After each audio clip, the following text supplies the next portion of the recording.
This is New Patron Series number 78. We're just going to discuss the pericope of the Centurion's servant with an excursus on why the servant was probably his gay lover.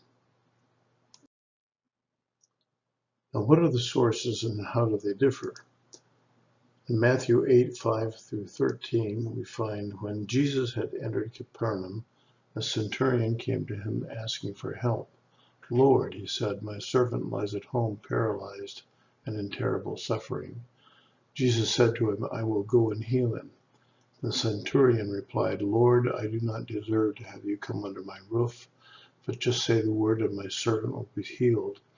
For I myself am a man under authority with soldiers under me. I tell this one, go, and he goes, and that one, come, and he comes. I say to my servant, do this, and he does it. When Jesus heard this, he was astonished and said to those following him, I tell you the truth, I have not found anyone in Israel with such great faith. I say to you that many will come from the east and the west, and will take their places in the feast with Abraham, Isaac, and Jacob in the kingdom of heaven. But the subjects of the kingdom will be thrown outside into the darkness, where there will be weeping and gnashing of teeth. And then Jesus said to the centurion, go, it will be done just as you believed it would. And the servant was healed at that very hour. And in Luke, we find, in Luke 7, 1 through 10, after Jesus had finished all his sayings in the hearing of the people, he entered Capernaum. The centurion there had a slave whom he valued highly and who was ill and was close to death.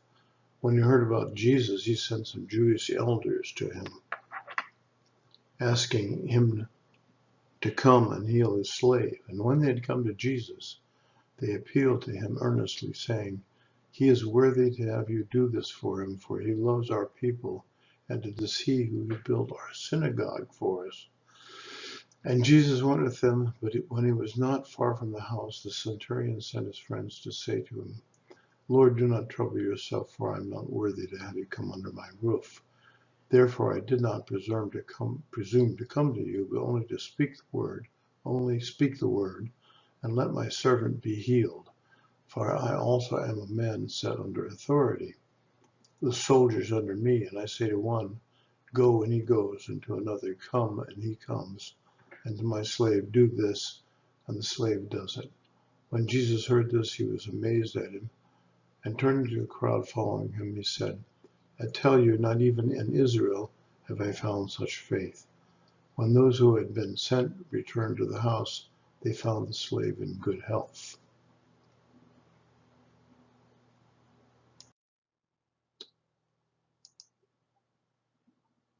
Now, this gives us also more evidence for the two versions of the Q source that I've maintained. We see here on the right hand in Luke 6:20, blessed or happy are you who are poor, for yours is the kingdom of God. Blessed or happy are you who hunger now, for you shall be satisfied. Blessed or happy are you weeping now, for you shall laugh. But in Matthew we find, blessed or happy are the poor in spirit and more mind, for theirs is the kingdom of heavens. Blessed or happy are those who mourn, for they shall be comforted. Blessed or happy are those hungering and thirsting for justice, for they shall be satisfied. If we look at the saying source Q, we find it's stated this way, blessed or happy are the poor, for yours is the kingdom of God. Blessed or happy are you who hunger, and you shall be satisfied. Blessed or happy are you who mourn, for you shall be comforted. The Beatitudes in Matthew, blessed are the poor in spirit, and so on, versus the differences in Luke, blessed are you who are poor, for yours is the kingdom of God. Other examples I've shown you seem to indicate that there were at least two versions of Q in circulation in the late 80s when Matthew and Luke were first written. So Q and its versions were probably dictated and written down before AD 40 and translated into Greek from Aramaic at the time the churches in Asia Minor were established by Peter and other disciples. The pericope is repeated in two different forms in Matthew and Luke. They originally were written down in the decade of AD 40 and thus were close to the historical events, remembered by the eyewitness who dictated the story to a bilingual scribe.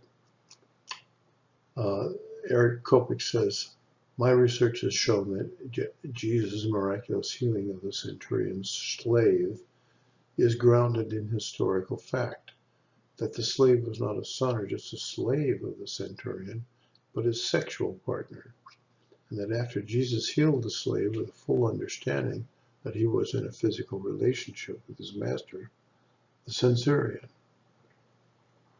So what, finally, are the implications of Jesus' healing of the centurion's pais? First, this pericope is true to the historical Jesus, which I concluded by tracing the pericope from the Gospels of Matthew, Luke, and John through their earlier sources, the Gospel Q and the sign source. This then implies the existence of an oral tradition for the pericope dating back to within Jesus' lifetime. Thus, it is implicit that the historical Jesus healed the male pais of a Roman army official.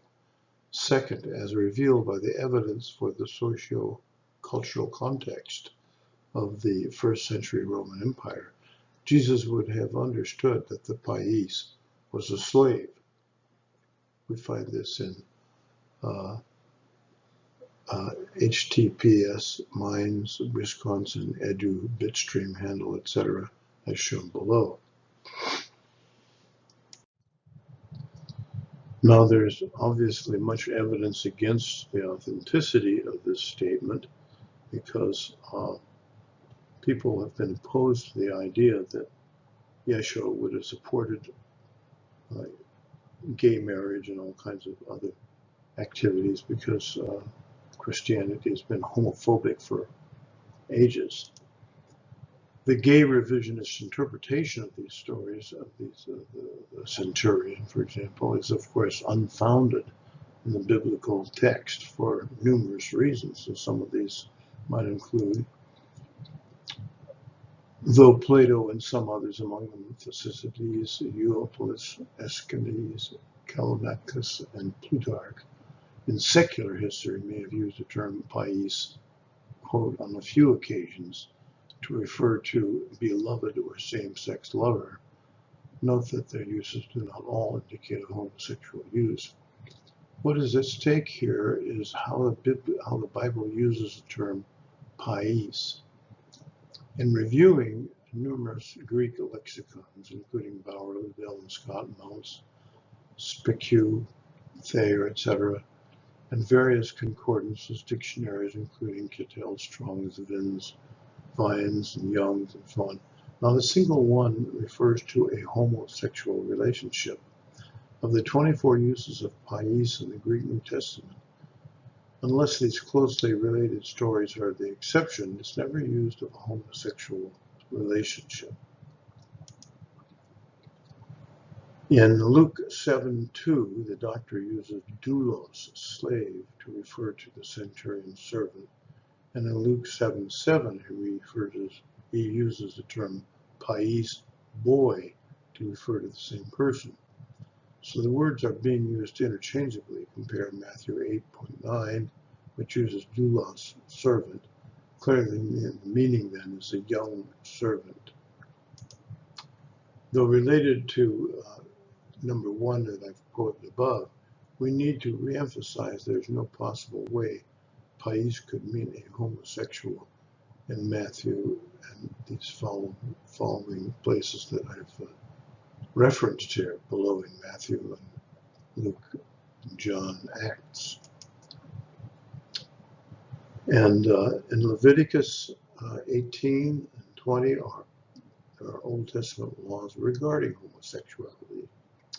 The Jewish elders in Luke 7:3-5 would not have supported a homosexual relationship.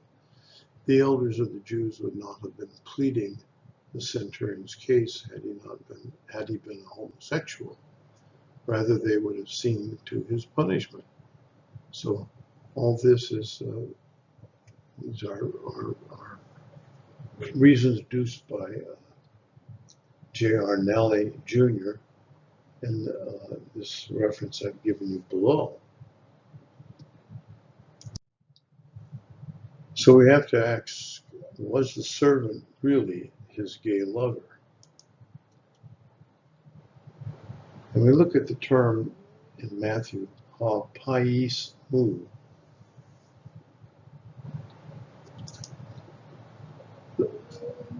which means a child, a servant, a girl, a boy, or a male lover. In Luke, we find the phrase ekaton tarkos de tonos doulos, hostes heto politimos eis auton. Beloved male lover, servant, male version of a doula, a prostitute. As J. Nicholson commented in the Huffington Post, which I references here, right, this place, in addition to Jesus' silence on homosexuality in general, he never mentioned same-sex intimacy, not once, despite its prevalence in his social context. It speaks volumes that he did not hesitate to heal a Roman's likely same-sex lover. Like his willingness to include former prostitutes in his close circle, Jesus' engagement with those whose conduct might offend sexual mores even today is a statement of radical inclusion and of his own priorities for the spiritual life. Well, here's my opinion. The Pericope is authentic and historical. It was dictated by an eyewitness and written down soon after the execution of Yeshua in the AD 40s. Although Roman centurions were not allowed to marry, they often maintained a doulos or doula according to records. The Jewish elders did not object to Roman homosexuality, and it is stated that this centurion was a friend of the Jews who had built a synagogue for them. The servant was a lover because he was referred to as beloved, intimately loved. Please click on the Patreon link in my description just below the video to become a patron, helping to sponsor my new videos on the pre-Christian teachings of Yeshua. Thank you very much.